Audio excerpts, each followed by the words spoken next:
पुनर्विवाह भाग 1। आज तनीषा के लिए बहुत ही खुशी का दिन था। आखिर उसके इतने सालों की मेहनत रंग जुलाई थी। उसका सिलेक्शन टेट में हो गया था और एक टीचर की सरकारी नौकरी उसे मिल गई थी, जो उसके लिए बहुत ज़रूरी थी, क्योंकि भगवान ने उसको सिर्फ जिम्मेदारियां उठाने के लिए ही धरती पर भेजा था और वह बखूबी इन जिम्मेदारियों को उठा भी रही थी, अपने 2 बच्चों के साथ और अपने माता पिता की भी। तनीषा अपने माँ बाप की इकलौती संतान थी। पढ़ाई के साथ साथ काम में भी उसकी रुचि थी। सिलाई, कढ़ाई, मेहंदी, गाना बजाना, किसी भी काम में पीछे नहीं रहती थी। घर की आर्थिक स्थिति ज़्यादा अच्छी नहीं थी, इसलिए उसने 12th पास करके कॉलेज टाइम से ही प्राइवेट स्कूल में नौकरी कर ली थी। घर पर भी वो ट्यूशन लेने लगी। पढ़ाई में होशियार तो वो थी ही, इसलिए ट्यूशन पर काफ़ी बच्चे आते थे। सुबह 6 बजे से लेकर रात के 8 बजे तक उसका दिन केवल पढ़ने और पढ़ाने में ही निकल जाता था। अपने माँ बाप के लिए तो वो एक बेटा ही थी। बस फ़र्क सिर्फ इतना था कि वह लड़कों के जैसे बाहर जाकर ज़्यादा नहीं कमा सकती थी। फिर भी उससे जितना बन पड़ता था वह घर पर रहकर ही कर लेती थी। कॉलेज पूरा होते ही उसकी शादी उसी के शहर में पार्थ नाम के लड़के से हो गई और वह चाहती थी कि वह आगे पढ़े, पर घर परिवार को संभालते संभालते उसने अपनी इच्छा कभी किसी को बताई ही नहीं और सिर्फ घरेलू महिला बनकर रह गई। तनीषा के पति पार्थ छोटे से एक व्यापारी थे और व्यापार पर ध्यान न देने की वजह से उन्हें बहुत बड़ा घाटा उठाना पड़ा और वो कर्ज में डूब गए। आखिरकार वह शहर छोड़कर जाना पड़ा उसे और तनीषा अपने सास ससुर जेठ जेठानी के साथ वहीं ससुराल में रह गई, जिसे पार्थ यह बोलकर छोड़ गया कि जब दूसरा काम धंधा ठीक से जम जाएगा तब वह उसको यहाँ से ले जाएगा, और वह उसकी आस लगाए वहीं रुक गई। तनीषा स्वाभिमानी लड़की थी और उसने किसी पर बोझ न बनकर दोबारा एक प्राइवेट स्कूल में नौकरी कर ली और बच्चों का एडमिशन भी वहीं करवा लिया, जिससे उसे बच्चों की फीस में कुछ छूट मिल गई और अपनी पढ़ाई भी जारी रखी, क्योंकि अभी उसकी मास्टर डिग्री नहीं थी और बीएड भी नहीं था, जो आजकल सभी प्राइवेट स्कूलों में अनिवार्य हो गया था। घर में बच्चों में और अपने पढ़ाई में व्यस्त होने की वजह से उसे समय ही नहीं मिल पाता था, इसलिए वह घर पर ट्यूशन नहीं ले पाती थी। समय बीतता गया और एक दिन अचानक पार्थ का फ़ोन आया। पार्थ, तनीषा, मैं तुमसे तलाक लेना चाहता हूँ, क्योंकि मुझे यहाँ कोई और लड़की पसंद आ गई है और मैं उसी से शादी करना चाहता हूँ। तनीषा, तनीषा, तुम सुन रही हो ना तनीषा?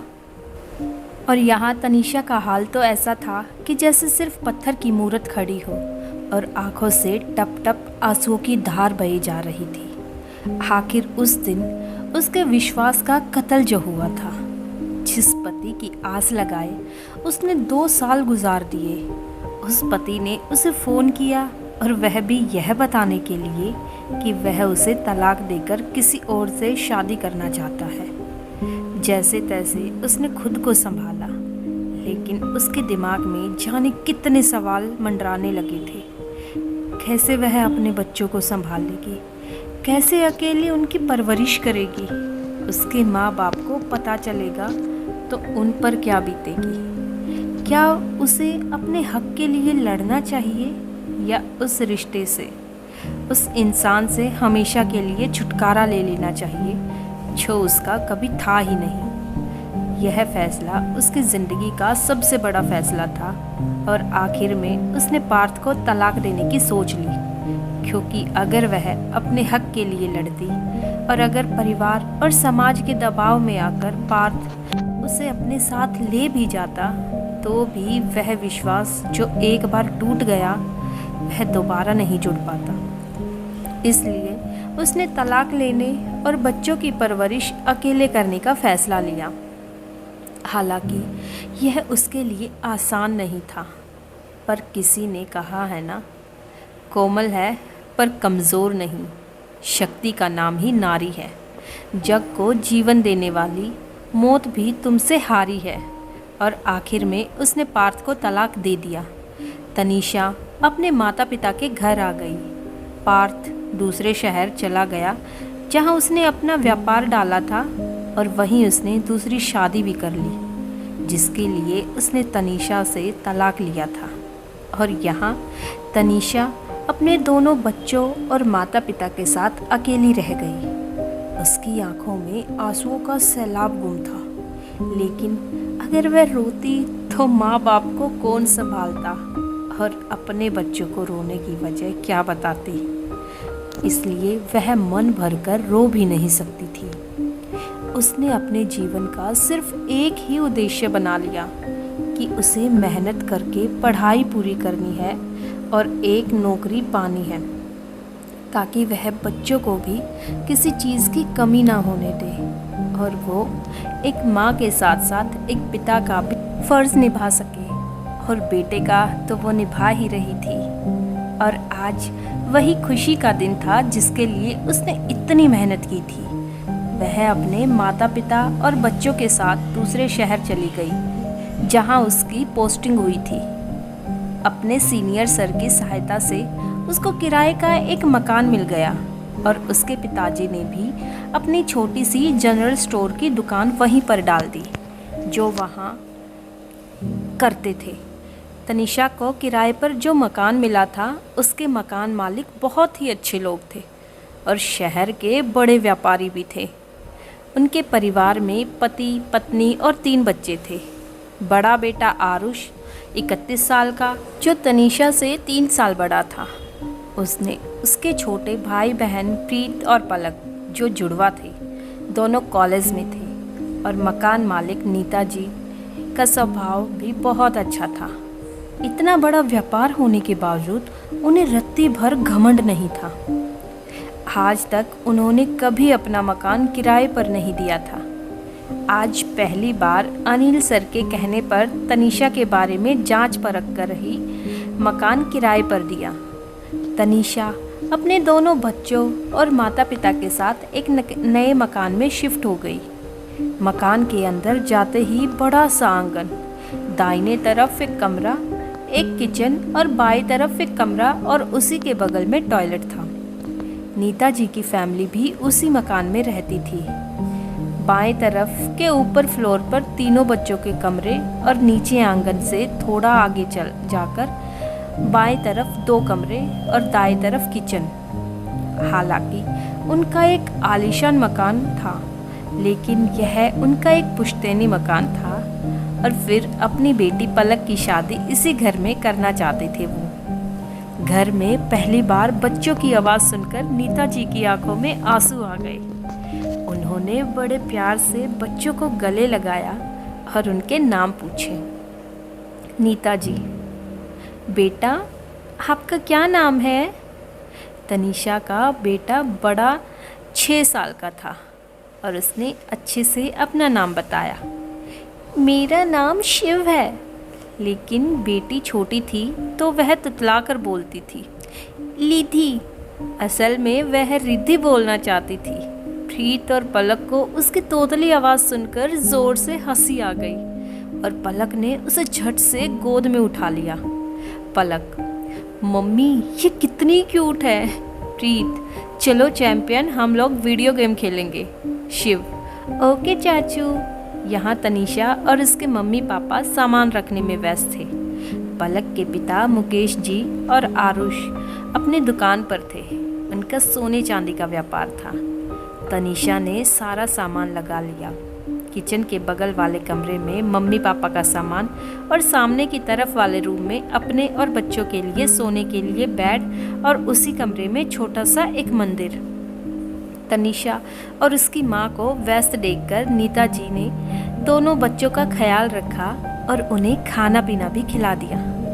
शिव प्रीत के साथ वीडियो गेम में बिजी हो गया और पलक रिद्धि को साड़ी पहनाकर छोटी सी दुल्हन बनाने में लगी थी। रिद्धि की तोतली आवाज़ से नीता जी और पलक रिद्धि पर अपना प्यार लुटाए जा रहे थे। तनीषा और उसकी माँ सामान लगाकर नीता जी से मिलने गई और उन्हें धन्यवाद भी कहा इस नए शहर में उन्हें मकान देने के लिए, उन पर भरोसा करने के लिए और शिव और रिद्धि का ख्याल रखने के लिए। तनीषा ने पलक को भी थैंक यू बोला और उसकी डोल को बिजी रखने के लिए, नहीं तो वो परेशान करती सामान लगाने में। और तनीषा बच्चों को लेकर अपने कमरे में आ गई और उन्हें सुलाने के लिए उसकी माँ नेहा व नीता जी वहीं बैठकर बातें करती रही। बातें करते करते रात हो गई और मुकेश जी भी अपनी दुकान से आ गए। अपना शोरूम होने की वजह से 8 बजे तक घर आ जाया करते थे, लेकिन आरुष को इतनी जल्दी घर आना पसंद नहीं था और वह अपने दोस्त विक्की के साथ घूमने निकल जाया करता था। नेहा जी भी तनीषा के पापा संजय जी को खाना परोसने आ गई और मुकेश जी और संजय जी जो अभी खाना खाकर काफ़ी देर तक बातें करते रहे और एक दूसरे के बारे में जानते रहे। मुकेश जी का स्वभाव भी अपनी पत्नी नीता जैसा ही था, दोनों में घमंड नाम मात्र भी नहीं था।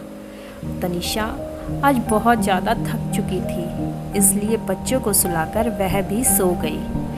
10-11 बजे जब आरुष घर आया और खाना खाकर अपने कमरे में सोने गया, उसे अभी नए के किराएदारों के बारे में कुछ नहीं पता था। बस इतना जानता था कि मम्मी पापा ने किसी को किराए पर मकान दिया है। दूसरे दिन तनीषा को स्कूल ज्वाइन करना था, तो वह सुबह जल्दी उठकर अपने लिए नाश्ता बनाने लग गई और दोपहर के खाने के लिए सब्जी वगैरह काट कर रखने लगी। नेहा जी, तनीषा तुम यह सब छोड़ो, तुम्हें स्कूल के लिए लेट हो जाएगा बेटा, और वैसे भी आज तुम्हारे स्कूल का पहला दिन है, तो आज तुम्हें लेट नहीं होना। तनीषा हाँ माँ, मैं बस जा ही रही हूँ, आज शिव को स्कूल नहीं ले जा रही, उसे सोने दो। तनीषा का सिलेक्शन उस शहर के केंद्रीय विद्यालय में हुआ था। शिव का एडमिशन भी उसने सिफारिश करके वहीं करवा लिया था। रिद्धि अभी छोटी थी तो उसे प्ले स्कूल में डालना था। तनीषा जल्दी जल्दी तैयार होकर अपनी स्कूटी निकालकर स्कूल के लिए निकल गई। स्कूल का टाइम 7 बजे था, इसलिए वह 6:30 बजे निकल गई ताकि लेट ना हो जाए। अभी घर पर सिर्फ नीता जी और नेहा जी ही उठे थे और सुबह के 8:30 बजे आरुष उठा।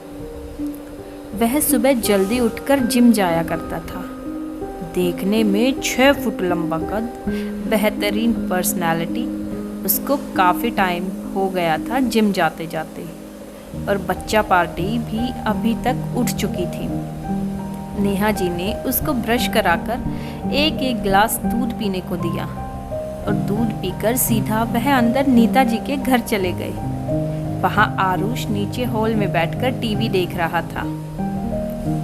अंकल, पलक बुआ कहाँ और प्रीत चाचू कहाँ है? शिव ने आरुष से पूछा। थोलेता, अब की बार रिद्धि बोली। आरुष को भी हंसी आ गई और उनको देखकर। हले हले बताओ ना, कहाँ है? आरुष अपनी हंसी दबाकर बोला। माता जी, वो भी सो रहे हैं, आपके जैसे गुड बॉय और गुड गर्ल थोड़ी ना है जो जल्दी उठ जाए। आप लोगों को यह घर अच्छा लगा? और शिव ने हाँ बोला, लेकिन रिद्धि बोली, मुझे तो बुआ दादा अच्छी लगी। और हंसते हुए आरुष ने उसको अपनी गोद में बिठा लिया और उनसे बातें करने लगा। नीता जी आरुष के लिए चाय बनाकर लाई। चाय पीकर वो अपने रूम में चला गया और म्यूज़िक ऑन करके गाना सुनने लगा। और धीरे धीरे मुकेश जी, प्रीत और पलक भी उठ गए और वहाँ संजय जी भी उठकर तैयार हो गए। आज उनको अपने जनरल स्टोर के लिए नई दुकान तलाशने जाना था। मुकेश जी ने आरुष को संजय जी के लिए अच्छी जगह पर दुकान देखने को कहा। आरुष भी रेडी होकर उनके साथ शॉप ढूंढने के लिए चला गया। मुकेश जी अपनी शॉप के लिए निकल गए और प्रीत और पलक भी कॉलेज के लिए निकल गए। अब घर में सिर्फ नीता जी और नेहा जी ही रह गए थे।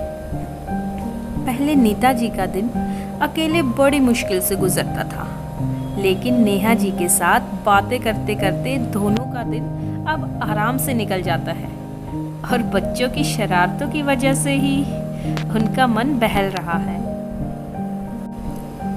पलक ने भी तनीषा को रिद्धि के लिए घर के पास का ही एक प्ले स्कूल बताया और वहाँ उसका एडमिशन करा दिया।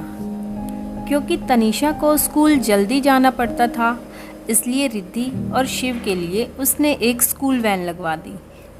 जब पहले दिन रिद्धि स्कूल के लिए रेडी हुई तो सब लोग उसकी बलाई लेने लगे। इतनी प्यारी लग रही थी वह, छोटी सी स्कर्ट और शर्ट पहने, टाई बेल्ट लगाए। आरुष ने उसको छेड़ते हुए कहा, माता जी कहाँ जा रही हैं आप? तो उसने गुस्से से आरुष की तरफ देखते हुए कहा, स्टूल डालई ओल्टा दाम दी। और सब के सब जोर से हंसने लगे। पलक ने दोनों को चॉकलेट दी और दोनों की वैन आ गई और दोनों स्कूल चले गए। संजय जी अपनी शॉप के लिए एक अच्छी जगह उनको मिल गई थी, वह भी दुकान के लिए निकल गए। आरुष और मुकेश जी भी शॉप के लिए चले गए और प्रीत और पलक कॉलेज। तनीषा को भी ट्यूशन के लिए आसपास के कुछ बच्चे मिल गए और वह ज़्यादा किसी से बात नहीं करती थी, बस सारा दिन अपने आप को बिजी किए रखी हुई थी। पार से तलाक लेने के बाद से तो उसने मेकअप करना भी छोड़ दिया था। कहाँ एक लड़की इतना सजती संवरती थी, इतना बोलती थी, सारा दिन कोई ना कोई गाना गुनगुनाती रहती थी, सबसे हंस हंस कर बात करती, हंसी मजाक करती। वहीं अब सारा दिन चुपचाप रहकर अपने आप को व्यस्त रखकर निकाल देती। नेहा जी से उसका इस तरह से रहना देखा नहीं जाता था, लेकिन वह चाह कर भी कुछ नहीं कर पाते थे। पहले कई बार उन्होंने तनीषा से उसकी दूसरी शादी के बारे में बात की, लेकिन हर बार वह यह कहकर टाल देती कि अब वह सिर्फ अपने बच्चों के लिए ही जीना चाहती है और शादी के लिए साफ मना कर देती थी। अब तो नेहा जी ने भी उनसे इस बारे में बातचीत करना बंद कर दिया था। बस भगवान से यही प्रार्थना करती कि तनीषा को भी वो सारी खुशियाँ मिल जाए जिनके लिए वह अपने मुंह से तो कुछ नहीं कह सकती, पर अंदर ही अंदर तरस रही थी एक सच्चे हमसफ़र के लिए। एक दिन नेहा जी और संजय जी को अपने पुराने घर उसी शहर में जाना था जहाँ से वो आए थे और जहाँ उनके छोटे भाई भतीजे तनीषा के चाचा लोग रहते थे। वहाँ घर के कुल देवता की पूजा में शामिल होने जाना था, लेकिन तनीषा ने जाने से मना कर दिया क्योंकि अब वह वापस उस शहर में नहीं जाना चाहती थी और वहाँ उसका पुराना ससुराल भी था। वह वहीं रुक गई, लेकिन नाना नानी के साथ शिव जाने लगा। तनीषा चाहती तो नहीं थी शिव को साथ भेजना, लेकिन मम्मी के बोलने पर वह मना नहीं कर पाई। तनीषा, मम्मी पापा इसका ख्याल रखना और उन लोगों को अगर खबर लग जाए और वह लोग अगर इससे मिलने के लिए बोले तो मिलने मत देना। मैं बच्चों के साथ कोई रिस्क नहीं लेना चाहती। नेहा, तुम चिंता मत करो बेटा, शिव को हम अपने साथ ही रखेंगे, कहीं नहीं जाने देंगे और कल पूजा करके परसों वापस आ जाएंगे। संजय जी, बेटा चिंता मत करो, कुछ नहीं होगा शिव को। अब उन लोगों का शिव से कोई लेना देना नहीं है। मैं उनको शिव को देखने भी नहीं दूंगा। उनके बेटे ने जो मेरी बच्ची के साथ किया है, उससे मुझे उनकी शक्ल से भी नफ़रत हो गई है।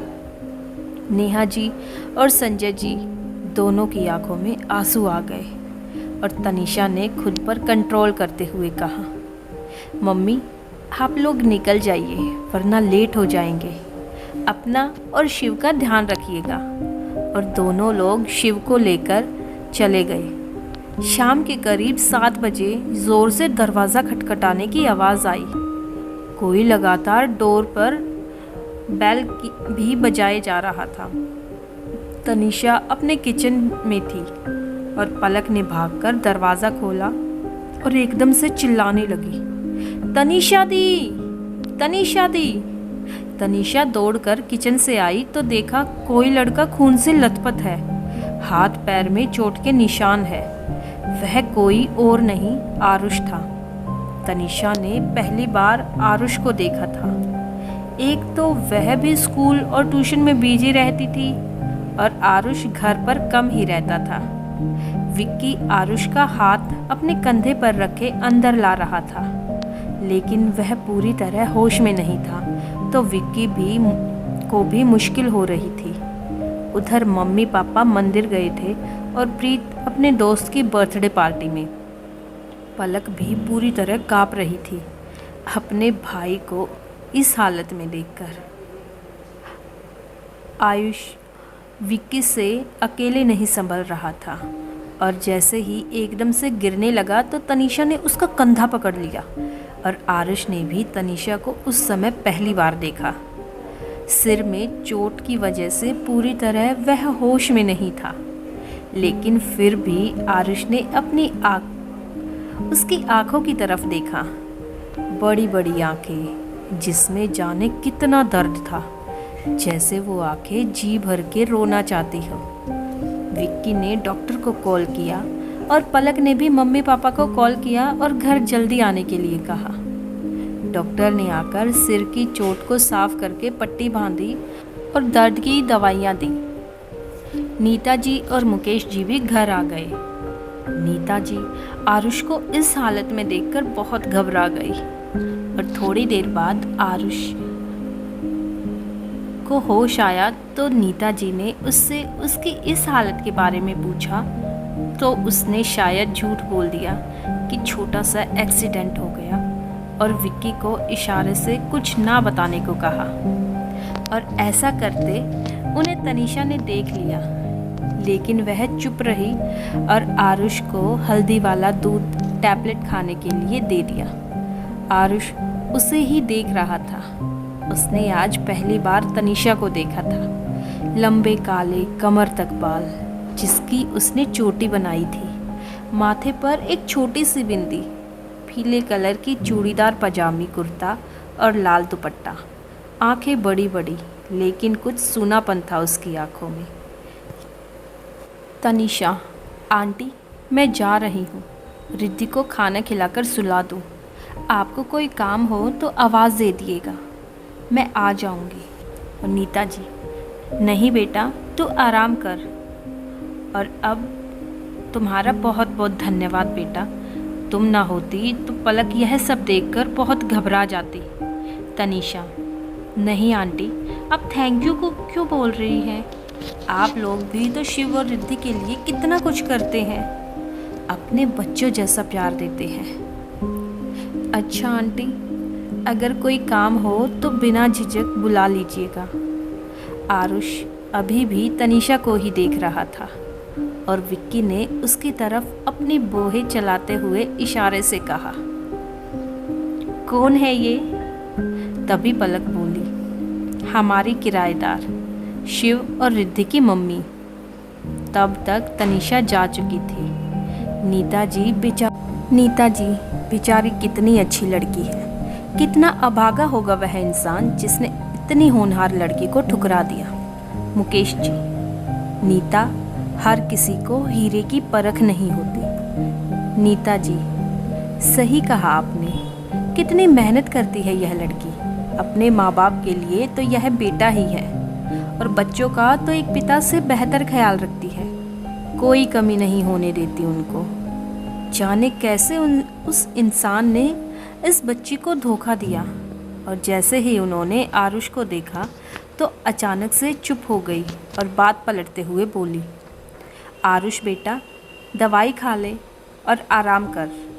चलिए अब मैं भी चलता हूँ, विक्की ने कहा।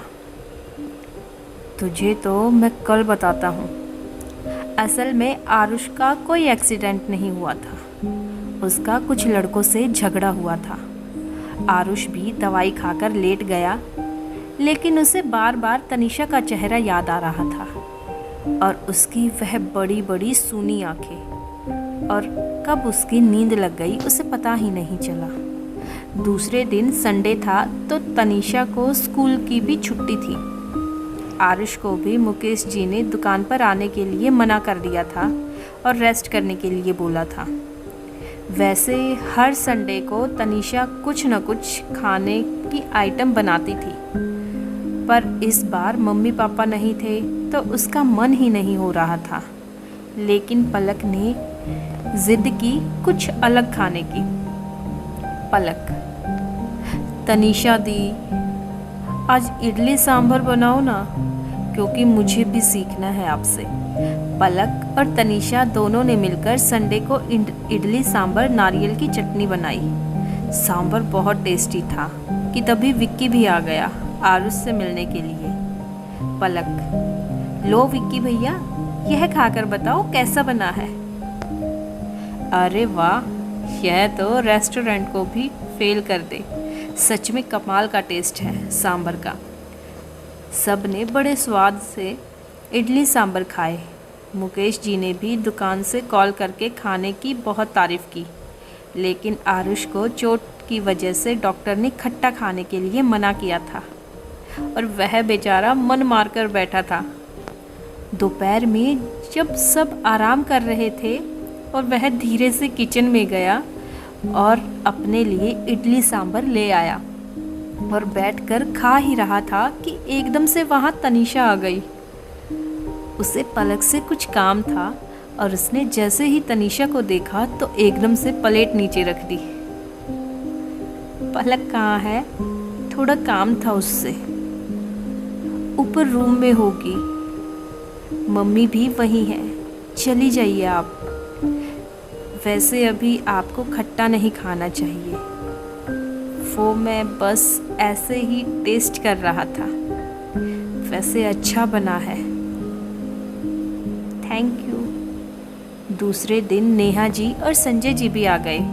जब आरुष अधिकतर समय अब घर पर ही बिताने लगा था और हर पल तनीषा को देखने की कोशिश करता। उसने अभी तक अपने मन की बात किसी को भी नहीं बताई थी। रात भी अब घर जल्दी आ जाता। रिद्धि तो जैसे उसी से चिपकी रहती। रोज़ गाड़ी पर बैठकर घूमा करती और अगर आरुष ना ले जाए तो रो रो कर घर सर पे उठा लेती। आरुष भी शाम के समय बच्चों के लिए कुछ ना कुछ ज़रूर लाता, कभी चिप्स, कुरकुरे, चॉकलेट तो कभी आइसक्रीम। अगले संडे सभी ने पिकनिक जाने का प्लान बनाया। पलक और नीता जी ने पूरी सब्जी, चटनी, रायता बनाया और यहाँ तनीषा और नेहा जी ने भी बैंगन भरता, खीर पूरी, चटनी, सलाद बनाई। संजय जी और मुकेश जी अपनी अपनी दुकान पर थे तो उससे समय निकाल कर आने के लिए बोल दिया। आरुष पहले कभी नहीं जाता था ऐसे पिकनिक पर। वो अधिकतर दोस्तों के साथ ही पार्टी किया करता था, पर आज पहली बार उसने जाने के लिए बोला। पलक प्रीत के साथ बाइक पर जाने लगी और आरुष के साथ गाड़ी में विक्की, नेहा जी, नीता जी और तनीषा बैठ गए और सारा सामान पीछे गाड़ी की डिग्गी में रखवा दिया। आरुष गाड़ी चला रहा था और तनीषा उससे जस्ट पीछे वाले सीट पर ही बैठी थी। आज उसने अपने बाल धोए थे तो खुले बाल रखे हुए थे। एक छोटी सी लाल बिंदी, गुलाबी कलर का सूट, नीले कलर की लेगी और नीला दुपट्टा, एक हाथ में कंगन और एक हाथ में घड़ी। अच्छी हाइट होने पर भी वह हील्स वाली जुतियां ही पहनती थी। आरुष ने अपनी गाड़ी का मिरर ऐसे सेट कर लिया जिससे उसे उसके पीछे बैठी तनीषा का फेस दिख सके। शिव विक्की के साथ आगे उसके गोद में बैठा था और रिद्धि अपनी नानी के साथ उसकी गोद में। हवा के झोंके से तनीषा के बाल बार बार उसके फेस पर आ रहे थे, जिसको आरुष बार बार आगे के मिरर से देख रहा था कि तभी विक्की ने अपना मोबाइल कनेक्ट करके गाने चला दिए। गाना स्टार्ट हुआ। दिल क्या करे जब किसी को किसी से प्यार हो जाए, जाने कहाँ कब किसी से किसी को प्यार हो जाए। ऊंची ऊंची दीवारों सी इस दुनिया की रस्में, ना कुछ तेरे बस में जूली, ना कुछ मेरे बस में। आरुष बीच बीच में मिरर में से तनीषा को ही देख रहा था, लेकिन वह बाहर की तरफ देख रही थी। सब लोग एक अच्छी सी जगह पिकनिक के लिए पहुंच गए। आरुष को देखकर ऐसा लगता है कि वह मन ही मन तनीषा को पसंद करने लगा है। पर क्या तनीषा को इस बात का जरा सा भी अंदेशा है? कहानी आगे क्या मोड़ लेने वाली है, जानेंगे कहानी के अगले भाग में। तब तक अगर आपको वीडियो पसंद आई हो तो वीडियो को लाइक, शेयर और कमेंट ज़रूर कीजिए। और अगर अभी तक आपने चैनल को सब्सक्राइब नहीं किया है तो चैनल को सब्सक्राइब ज़रूर कीजिए। Thanks for watching.